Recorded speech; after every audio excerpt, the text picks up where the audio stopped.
ہمارا جو role tax امبرسمنٹ کا ہے اور سوسائٹی کے اندر جو باقی پریولنٹ انصاف کے اصول ہیں ان کو اگر ہم ملا کے دیکھیں تو آپ اس کو کس نظر سے دیکھتے ہیں؟ اس محکمے نے جو مجھے معلوم ہے 3-4 مہینوں میں اکتوبر سے لے کر اب تک 1500 سے زیادہ کیسز، وہ کیسز بڑی آسانی کے ساتھ فیصلہ کیے، سفید کاغذ پہ، کسی وکیل کی ضرورت نہیں ہے، وہ مدعی خود ہے۔ پاکستانی تو الحمدللہ دنیا میں سب سے زیادہ سخاوت والے لوگ ہیں، لوگوں کو آسانیاں بانٹو، آسانیاں ملیں گی۔ ڈاکٹر آصف محمود جا صاحب نے اتنے بڑے 21 گریڈ کے افسروں سے ریفنڈ کیا، قوم کی لوٹی ہوئی دولت ان کے پیٹ سے نکال دی، ایسی سزا دی کہ سب چور جو تھے وہ چھوٹے چور وہ بھی ڈر گئے، بڑے چور تھے وہ بھی ڈر گئے۔ جو کسی بھی ادارے کا سربراہ ہوتا ہے جو سب سے مشکل کام ہے اس کی اویلیبلٹی ہے، آسانی سے اویلیبلٹی جب آپ بات کرتے ہیں تو واٹ ڈز دس مین؟ تو یہی تو کمال ہے انصاف کا۔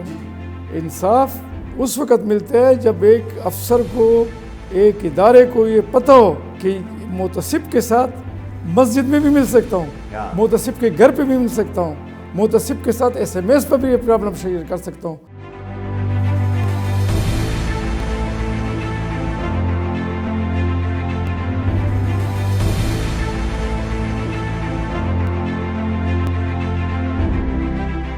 عدل اور انصاف اسلام کے بنیادی اصولوں میں سے ہے، اور ہر معاشرہ اس وقت تک ترقی نہیں کر سکتا جب تک انصاف کو انشور نہ کیا جائے۔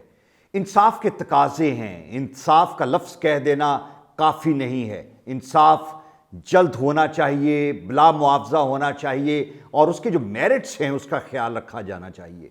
ہماری سوسائٹی کے اندر ہم یہ دیکھتے ہیں کہ جو سب سے بڑا ڈائلیما ہے وہ یہی ہے کہ لوگوں کو وقت پہ مناسب خرچے کے تحت اور ایک بہتر انصاف مہیا نہیں، اور اس سے مشکلات بڑھتی جاتی ہیں۔ فیڈرل ٹیکس امبرسمنٹ میں ہماری کوشش یہ ہے کہ ہم لوگوں کو اسلام کا وہ بنیادی اصول جو تھا اس کے مطابق جلد انصاف دیں، سستا دیں، اور ایسا زبردست ہو کہ آپ یہ کہیں کہ انصاف کا تقاضا پورا ہوا۔ معاشرے میں انصاف کی کیا صورتحال ہے، اس کو ہم فیڈرل ٹیکس امبرسمنٹ کے ان اصولوں کے مطابق کس طرح ریلیٹ کر سکتے ہیں۔ میرے ساتھ اس وقت موجود ہیں جناب اسلم مروت صاحب، جو ایک سوشل ورکر ہیں، ایجوکیشنلسٹ ہیں، بہت بڑا کنٹریبیوشن ہے سوسائٹی میں۔ ان سے ہم بات کریں گے کہ وہ ان تمام ایشوز کو کس طرح سے دیکھتے ہیں۔ سب سے پہلے تو بہت شکریہ، آپ کا ٹائم آپ نے دیا۔ میں یہ جاننا چاہ رہا ہوں کہ ہمارے یہاں پہ یہ بہت بڑا چیلنج ہے، اور یو بینگ این ایجوکیشنلسٹ آپ نے دیکھا کہ معاشرے کے اندر بہت ایک انریسٹ ہے جب ہم انصاف کے حوالے سے بات کرتے ہیں۔ لوگوں کو مشکلات آتی ہیں، چیلنجز آتے ہیں، لوگ ان کو ڈسٹرب کرتے ہیں، اور ان کے حقوق کو ایٹ ٹائم اس کو چیلنج کیا جاتا ہے، لیکن انصاف نہیں۔ ہاؤ ڈو یو سی کہ ہمارا جو رول ٹیکس امبرسمنٹ کا ہے اور سوسائٹی کے اندر جو باقی پریولنٹ انصاف کے اصول ہیں ان کو اگر ہم ملا کے دیکھیں تو آپ اس کو کس نظر سے دیکھتے ہیں؟ بسم اللہ الرحمن الرحیم۔ آپ کا شکریہ۔ بحیثیت ایک محب وطن پاکستانی، میں اسلام کے عدل و انصاف کو حضرت عمر رضی اللہ تعالیٰ جنہیں فاروق اعظم کہتے ہیں، سب سے بڑا فرق کرنے والا، تو فاروق اعظم رضی اللہ تعالیٰ نے اسلام میں یہ محکمہ جو قاضی القضات ہوتا تھا، جیسے آپ کا فیڈرل ٹیکس محتسب جو ہے، یہ قاضی القضات کا محکمہ ہوتا تھا۔ جو لوگ شکایات لے کر آتے تھے، جو مسائل لے کر آتے تھے، تو قاضی صاحب کے ساتھ بڑی آزادی کے ساتھ اس کو شیئر کرتے تھے، اور وہ فوری فیصلہ ہوتا تھا۔ اب حضرت عمر رضی اللہ تعالیٰ کا عدل تو مشہور ہے، عدل فاروقی، یعنی اپنے بچے کو بھی معاف نہیں کیا انہوں نے، اس کو بھی مطلب ہے کوڑے لگائے، اور دنیا کو بتا دیا کہ اگر میرا بیٹا بھی ہے، لخت جگر بھی ہے، بعد میں وہ روئے اپنے بیٹے کی موت پہ، لیکن اس کو سزا دی کہ بیٹا میں نے تو عدل نافذ کرنا ہے۔ تو اس ذہن سے جو اللہ نے اس کو دیا تھا، اور قرآن پاک نے بار بار اس کی باتوں کی تائید کی ہے کہ جو اس کا دل میں ہوتا تھا نا، تو یہ محکمہ انہوں نے قائم کیا تھا۔ بالکل ٹھیک۔ اور اس کے بعد اس وقت جس ملک میں انصاف نہ ہو تو پھر وہ جو مظلوم ہوتا ہے وہ باغی بن جاتا ہے، اور بجائے قانون اس کو انصاف نہ ملے تو اس کی بغاوت آتی ہے اور وہ خطرناک بن جاتا ہے۔ تو اس محکمے میں یہ ہے کہ اب الحمدللہ ایک فقیر مینش انسان اور بہت آسانی کے ساتھ مہیا ہونے والا ڈاکٹر آصف محمود جا صاحب، جس کو مطلب قطر کا ایک رہائشی کوہستان کا ایک پہاڑی آدمی آزادی کے ساتھ بات کر سکتا ہے. جیسے کہ ہم نے دیکھے سنا ہے کہ حضرت عمر رضی اللہ تعالیٰ ممبر پہ کھڑے خطبہ دے رہے ہیں, ایک بدھو دیہاتی آدمی کہتا ہے یا امیر المومنین, آپ اس وقت تک بات نہیں کر سکتے جب تک مجھے جواب نہ دے دیں. کہتے کیا اعتراض ہے؟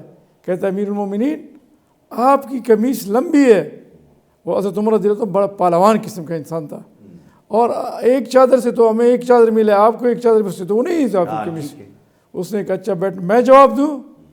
خطبے میں بیٹھا ہوا تھا کہ میرا بچہ جواب دے. تو اس نے کہا جی بچہ کرو گے, میں نے اپنا حصہ اپنے باپ کو دیا ہے, اور اس نے دونوں کو ملا کر ایک قمیص بنائی. سبحان اللہ. حالانکہ حضرت عمر رضی اللہ عنہ کے دبدبے سے اور خوف سے ساری دنیا کانپتی تھی, لیکن انصاف کی خاطر وہ ساری آزادی کے ساتھ بات کر سکتے تھے. تو یہ محکمہ جو ہے جس کی بنیاد حضرت عمر رضی اللہ عنہ نے رکھی ہے, عدل فاروقی, تو اس پہ اور یہ ایک آدمی اگر ایک ٹیکس پیئر کو یہ یقین ہو, پاکستانی تو الحمدللہ دنیا میں سب سے زیادہ سخاوت والے لوگ ہیں, اور ہمارے مالدار جو ہیں وہ سخاوت کرتے ہیں, لیکن ٹیکس کیوں چوری کرتے ہیں؟ یہ ہوتا ہے کہ ان کو لالچ دے دیتے ہیں کہ بھائی اگر آپ سرکاری ٹیکس دیں گے تو اتنا بنتا ہے, بڑا چڑھا کر پیش کرتے ہیں, لیکن اگر آپ صحیح دیں گے تو اتنا ہوتا ہے. تو ملک کا ڈبل نقصان ہو جاتا ہے. ایک تو وہ بھی گناہ گار ہوتا ہے جو ٹیکس نہیں دیتا, اور دوسری طرف وہ شخص جو ٹیکس دے رہا ہے وہ ملک کے خزانہ سے مایوس ہو جاتا ہے. اب الحمدللہ اس وقت یعنی اس محکمے نے جو مجھے معلوم ہے جو دیکھا ہے 3-4 مہینوں میں اکتوبر سے لے کر اب تک 1500 سے زیادہ کیسز, وہ کیسز بڑی آسانی کے ساتھ فیصلہ کیے, سفید کاغذ پہ, کسی وکیل کی ضرورت نہیں ہے. وہ مدعی خود ہے کہ بھائی میرے ساتھ ظلم ہو رہا ہے, فلانا نے میرا مال روکا ہوا ہے, فلانے کسٹم کلیکٹریٹ پہ مال روکا ہوا ہے, فلانا انکم ٹیکس کمشنر مجھے تنگ کرتا ہے.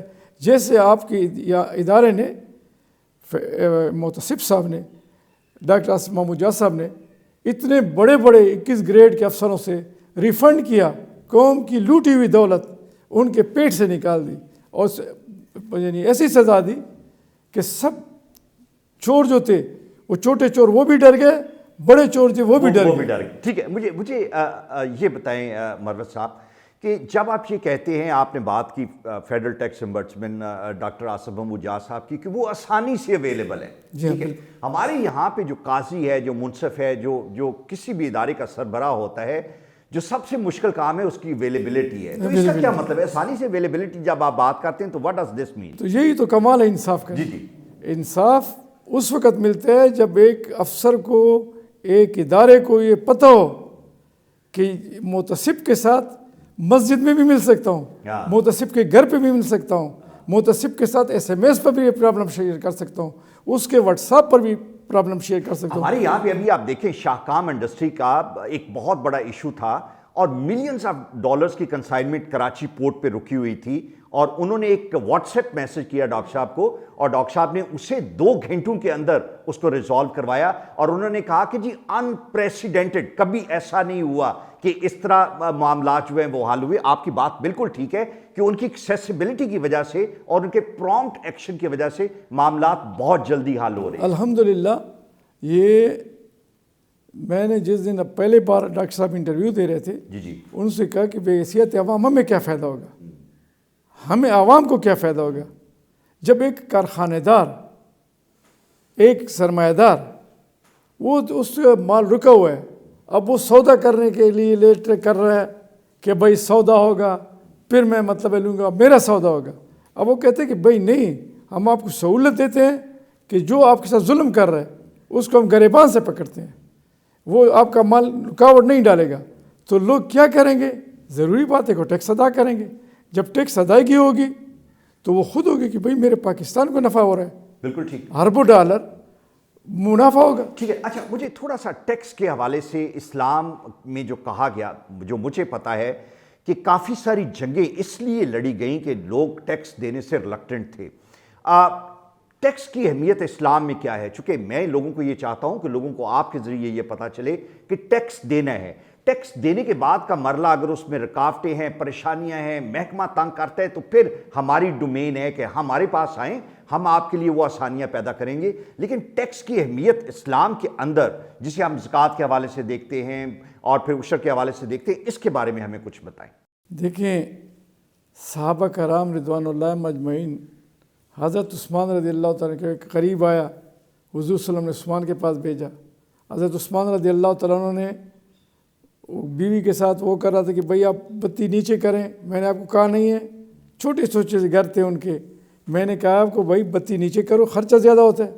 وہ آدمی سوچ رہا تھا کہ یار مجھے تو بہت ضرورت ہے، یہ میری کیسی مدد کرے گا، یہ بیوی کے ساتھ اس بات پہ وہ کر رہا ہے۔ تو کہتے پھر کہا کہ حضور صلی اللہ علیہ وسلم نے بھیجا ہے، سرکار نے بھیجا ہے، تو بھائی کہہ تو دو۔ اس نے جب کہا کہ عثمان، تو وہ نکل آیا۔ حضرت چھوٹی چھوٹی دیواریں ہوتی تھی، اس کی آواز سنائی دی کہ یا مجھے حضور صلی اللہ علیہ وسلم نے بھیجا، میری مدد کرو۔ کہتے اچھا۔ اس جگہ قافلہ آ رہا تھا اس وقت، سارا قافلہ اس کو دے دیا۔ اس نے کہا یار آپ اس کے ساتھ تو لڑ رہے تھے۔ کہتے وہ میرا حساب ہے، اس کا میرے ساتھ حساب ہوگا، اور یہ جو میں دے رہا ہوں اس کا تو حساب اللہ کے پاس ہے۔ اب ایک آدمی وطن کے لیے، حب وطن جو ہے ایمان کا حصہ ہے، حب وطن ایمان کے اجزاء میں سے، اگر جس کی وطن کے ساتھ محبت نہ ہو تو وہ غدار ہوتا ہے۔ اور کتے کے اندر کتنی صفات ہیں، بہت بڑی صفات ہے، لیکن اس میں ایک عیب ہے، وہ اپنے وطن کا غدار ہوتا ہے، دوسرے کتے کو برداشت نہیں کر سکتا۔ غدار کے لیے کوئی جگہ نہیں اسلام میں۔ تو یہ جو ہمارے لوگ ہیں، ان کی حوصلہ افزائی ہو۔ آپ مجھے صرف یہ بتائیں، عوام سے بڑا رابطہ ہے آپ کا، لوگوں سے ملتے ہیں، ٹیچرز ایسوسی ایشن کے بھی آپ ایک پورے پاکستان میں صدر رہے ہیں۔ لوگوں کے اندر گزشتہ 4 ماہ میں آپ نے بتایا کہ 1500 کے قریب فیصلے جو ہیں، اور ان فیصلوں کا جب میں آپ سے ذکر سنتا ہوں تو یہ ہمارے لیے بڑا خوش آئند ہے اور ہمارا دل بڑا ہو جاتا ہے کہ عوام ہمارے فیصلوں کو پذیرائی دیتے ہیں۔ کس طرح کا رسپانس آپ کو عوام میں ملتا ہے فیڈرل ٹیکس امبرسمنٹ کے حوالے سے، جب اس طرح کے زبردست فیصلے عوام تک پہنچتے ہیں؟ یہ ٹیکس جو دینے والے تھے وہ ہم تھے۔ سب سے زیادہ ٹیکس پاکستان میں ٹیکس ادا کرنے والے گورنمنٹ ملازمین ہیں، اور ملازمین میں ہمارے اساتذہ کرام تھے۔ تو ہم نہیں کہتے کہ یار یہ ٹیکس تو ہم سے کاٹا جا رہا ہے، تنخواہ والے ان سے تو کٹتا تھا۔ تو اب الحمدللہ ہماری یہ بات بھی سنی جا رہی ہے کہ اب عوام کہتے کہ بھئی یہ تو ان سے بھی کاٹا جا رہا ہے، اور لوگوں کے جیبوں میں جانے کے، چوروں کے جیبوں میں جانے کے اب ٹیکس خزانے میں جمع ہو رہا ہے۔ لوگ خوش ہو رہے ہیں کہ ہمیں آسانی مل گئی۔ اب ہوائی اڈے پر بھی بڑا آزادی کے ساتھ ایک آدمی آتا ہے، کسٹم والے تنگ کرتے ہیں تو فوراً ادھر لکھا بورڈ لگا ہوا ہے آپ کا کہ بھئی شکایت کرو۔ اب وہ ڈر کے مارے، مطلب ہے کہ وہ نہیں لے سکتے۔ کسی کام میں رکاوٹ ہے تو کہتے جی میں تو FTO کو رپورٹ کرتا ہوں کہ میرے ساتھ ظلم ہو رہا ہے۔ وہ کہتے ہیں بھئی جلدی جلدی کام نکالو اس کا۔ اب میں نے خود دیکھے ایسے اپنے جو ڈر کے مارے اب ڈیلے نہیں کرنا۔ کیوں؟ ان کو پتہ ہے کہ یار یہ آدمی تو ایسا آدمی ہے کہ کسی کو نہیں دیکھتا۔ اب جیسے آپ نے فیصلے کی اتنے بڑے بڑے افسروں کے، اور خاص کر ڈاکٹر آصف محمود جا صاحب، جو ان کا جو اپنا طریقہ کار ہے، وہ ٹیکس کے بارے میں جانتے ہیں، ٹیکس پیئر کے بارے میں جانتے ہیں، رکاوٹوں کے بارے میں جانتے ہیں کہ کہاں رکاوٹ ہوتی ہے، کون رکاوٹ ڈالتا ہے، کس طرح۔ اب جو ہمارے افسر ہیں وہ اس بات سے خوفزدہ ہیں، پہلے وفاقی متصب پتہ نہیں تھا کسی کو کہ یہ کیا ہوتا ہے۔ اب الحمدللہ لوگوں کو پتہ لگ گیا کہ یار یہ ہمارا تو کوئی سننے والا ہے، اور ایسا سننے والا ہے کہ یہ تو 5 بجے کا نماز مسجد جاتا ہے، آپ راستے میں مسجد پوچھیں، مسجد میں پوچھیں، وہ حاضر ہے۔ کہتے ہیں بتاؤ، اس نے یہ آپ کا یہ اعلان کہ ہمارا موبائل، ہمارا واٹس ایپ، آپ کا یہ چینل کھل گیا ہے، تو لوگوں کو آسانیاں بانٹو، آسانیاں ملیں گی۔ بہت شکریہ مروت صاحب، یہ بڑی زبردست بات انہوں نے کی کہ جب ٹیکس امبرسمنٹ آپ کو اویلیبل ہو اور ہر وقت اویلیبل ہو، مسجد میں اویلیبل ہو، واٹس ایپ پہ اویلیبل ہو، تو پھر مشکل نہیں ہوگی۔ اور ہم نے پریکٹیکلی یہ دیکھا کہ بے شمار مسائل جن کا والیوم اگر ہم پیسوں کے حوالے سے دیکھیں تو maybe millions of dollar, وہ گھنٹوں میں حل ہوا، اس لیے کہ امبرسمنٹ اویلیبل تھا۔ جب فیصلے دینے والے اور جو ٹاپ مین ہیں ان کی اویلیبلٹی کا عالم یہ ہو کہ آپ ان کو اس طریقے سے پہنچ سکتے ہوں اور آپ اپنی کمیونیکیشن ان سے بہتر اور ڈائریکٹ کر سکتے ہوں، تو پھر فیصلے ہوتے ہیں، انصاف ملتا ہے۔ یہی ہمیں اسلام کا درس ہے، یہی آئیڈیل طریقہ کار ہے، اور اسی کو ہی ہم FTO میں پریکٹس کر رہے ہیں۔ Thank you so much.